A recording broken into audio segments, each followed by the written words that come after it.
In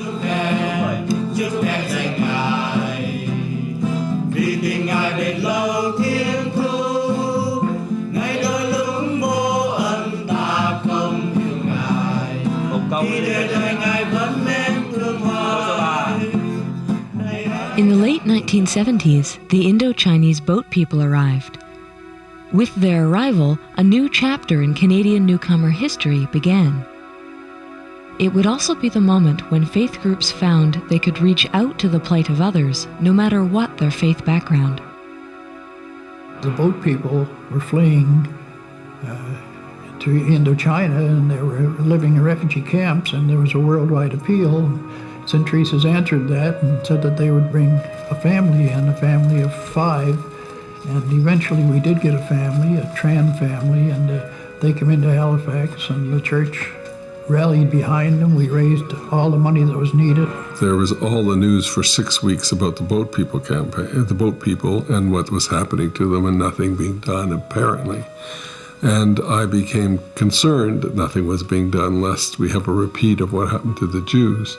There was a resonance of the Jews going on boats and not being admitted, and here were people on boats, and would they be admitted or not?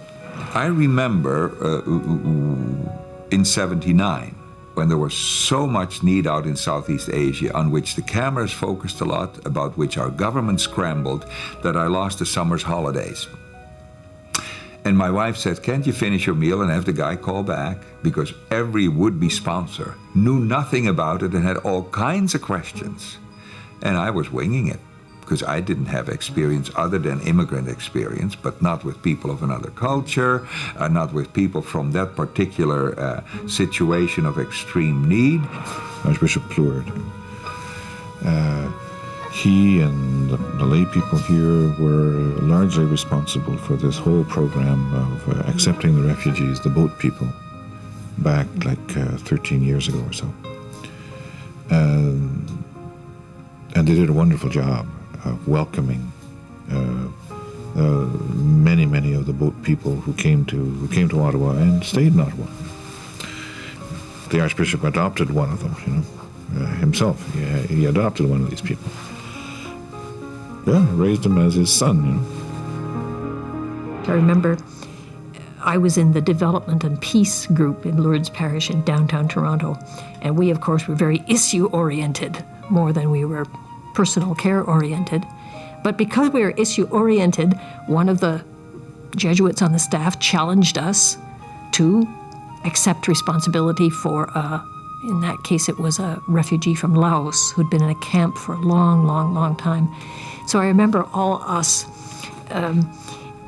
issue-oriented types ended up running the parish bazaar because we needed to raise the money for a year's rent for this family when it came. And it was very funny because it got us much closer to the grassroots life of the parish. I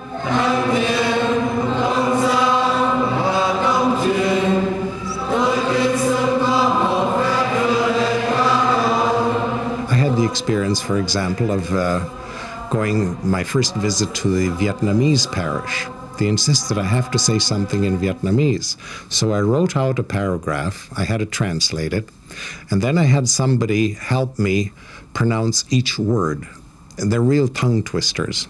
Anyway, I got to the point where I could pronounce each word to my teacher's satisfaction. Then I started saying them all together, and he said, no. I said, now what's the matter? He said, tone. You see, each word can mean 5 different things depending on the tone of voice. And so we were stuck. So I drew a music staff and we put notes on there. I sang my little message. He said, perfect. He says, now don't sing it, say it. I tried, I couldn't. So I went into church and I sang my little message, and they just roared, they loved it. Thousands and thousands of boat people came to Canada, and together with a number of spokespersons for various churches and inter-church agencies, we met then with the External Affairs Minister, Flora MacDonald, and urged her to help reduce the red tape that churches and other sponsoring groups were confronted with, and she was of immense help.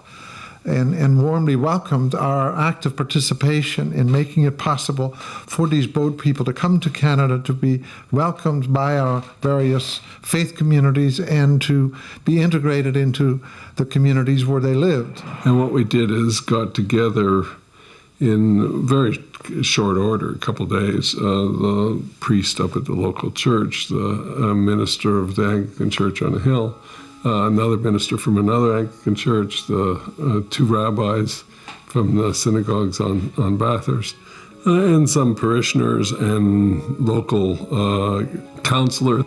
And we thought reasonably between the churches and synagogues in the area and the neighborhood groups, we could get maybe 50 families.